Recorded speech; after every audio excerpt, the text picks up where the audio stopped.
When you think of high-tech militaries, Iran probably isn't the first country that comes to mind. For decades, it's been hit with sanctions, embargoes, and isolation from international arms markets. But somehow, Iran keeps showing up with new tanks, missile launchers, and submarines, many of which it claims to have built on its own. The truth is, Iran's military isn't built to match superpowers tank for tank or jet for jet. It's built to make those superpowers miserable through mobility, deception, and unpredictability. Let's take a deep dive into the top 5 military vehicles of Iran and why each one reveals more than just steel and firepower.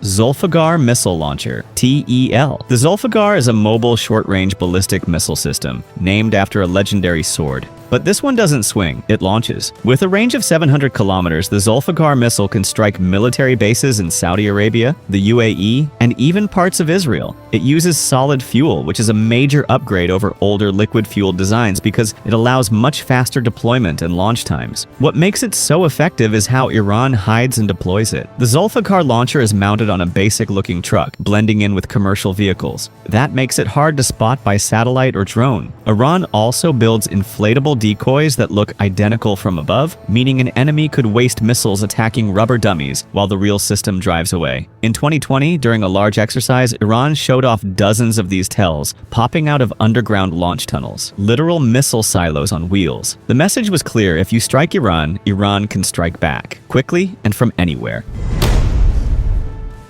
Tosan Light Tank. The Tosan is a light tank that weighs about 8 to 10 tons, making it one of the smallest tanks in service today. It's based on the British FV-101 Scorpion, originally designed for reconnaissance, but Iran repurposed it for fast ground support in narrow or rough terrain. The Tosan is armed with a 90mm low-pressure cannon, or in some versions, a 30mm automatic cannon, enough firepower to deal with infantry, trucks, and light armored vehicles. It's not meant to battle main battle tanks. It's meant to move quickly, hit soft targets, and vanish before being counterattacked. Why does this matter? Because Iran's geography is full of mountains, deserts, and urban terrain, places where heavy tanks like the Abrams would struggle. The Tosan is agile, simple to maintain, and small enough to hide in garages or behind hills. It also uses less fuel, which is crucial in a country planning for a war of attrition. And let's not forget its cost. Iran can afford to produce these in larger numbers, so while one Tosan may not turn the tide of battle, dozens of them working in ambushes and coordinated strikes definitely can.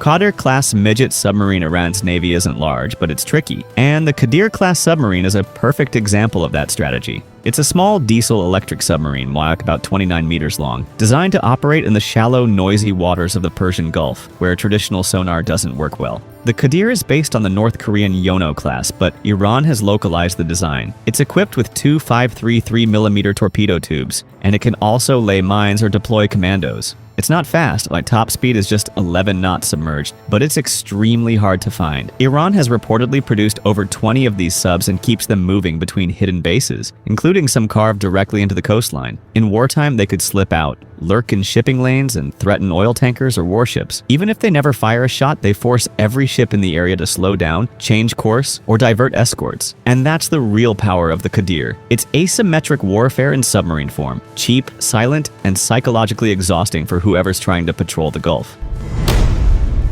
Qarar Main Battle Tank. The Qarar is Iran's newest main battle tank, revealed in 2017. It's based heavily on the Russian T-72 platform, but Iran claims it made significant upgrades to the armor, targeting systems, and firepower. Let's break it down. 125mm smoothbore cannon with autoloader explosive reactive armor, ERA, on the turret and hull. Laser rangefinder thermal imaging, and ballistic computer remote-controlled machine gun on top. For urban defense, improved digital fire control system that allows fire on the move. Iran insists the Qarar was developed and manufactured entirely within the country, a bold claim under sanctions, though likely with technical influence from Russia and China. Even so, Iran's ability to mass-produce a modernish tank in this climate is impressive. It's not designed to outperform an Abrams, but it is designed to overwhelm one through numbers, terrain, and mobility. Iran also sees the Qarar as a symbol, proof that even under pressure, its defense industry can stand on its own. The Qarar might not win a tank duel on open ground, but in Iran's mountainous, urban, and defensive battlegrounds, it's more than enough.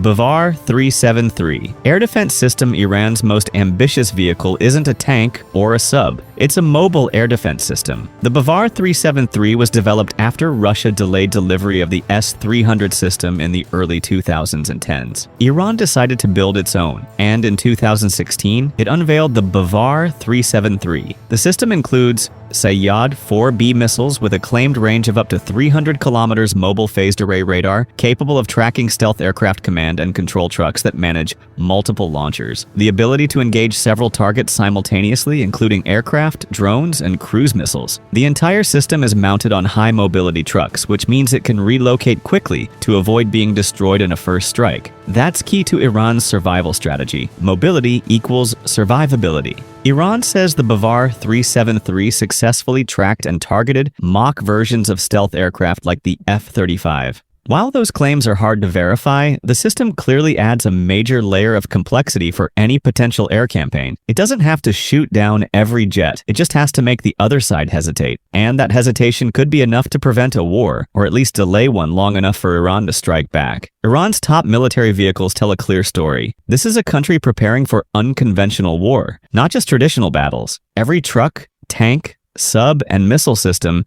is designed to move fast, hide well, and strike unexpectedly. Instead of matching its enemy's system for system, Iran builds what works in its environment with the resources it has. So while they may not be the most advanced vehicles in the world, they are tailored, tactical, and surprisingly dangerous. Because sometimes the most effective military strategy is simply not playing by the other side's rules.